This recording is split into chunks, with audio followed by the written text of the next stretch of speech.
உங்களுக்கு எஸ்பிஓவில் ஒர்க் பண்ணணும் அப்படின்னு விருப்பம் இருந்துச்சு அப்படின்னா, நேற்று வந்துட்டு யார் யாரெல்லாம் வந்துட்டு நாட் இன்ட்ரெஸ்டட் செலக்ட் பண்ணீங்க, இல்லைனா இந்த 3 நாள் 4 நாள் டைம் கொடுத்ததுனால அதில் வந்துட்டு ஏதோ ஒரு ஆப்ஷன் செலக்ட் பண்ணியிருப்பீங்க.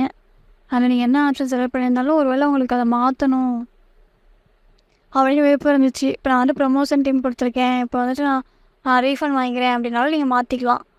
அது மாதிரி உங்களுக்கு எந்த ஆப்ஷன் வேணும்னு இப்போ நினைக்கிறீங்களோ சூஸ் பண்ணிக்கலாம். அது வந்துட்டு 6:30 மணிக்கு மேலே எஸ்பிஓவில் சொல்லுவாங்க.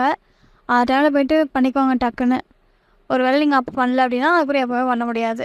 அது வந்து சேஞ்ச் பண்ணணும்னு விருப்பம் இருந்துச்சுன்னா, முக்கியமாக ரீஃபண்டுன்னு சொல்லிட்டு நேற்று கொடுத்தவங்களுக்குலாம் ஒரு கம்பெனியில் ஒர்க் பண்ணணும் அப்படின்னு ஆப்ஷன் இருந்துச்சு அப்படின்னா, அமௌண்ட் கட்டி ஒர்க் பண்ணுற ரெடி, நிறைய பெனிஃபிட் வரும் அதுக்கு ரெடி அப்படின்னா ஃபஸ்ட் ஆப்ஷன் சரியா, சேல்ஸ் டீம்னு ஒன்று இருக்கும், ரெடி டு பர்ச்சேஸ்ன்னு இருக்கும், அதை கொடுக்கலாம்.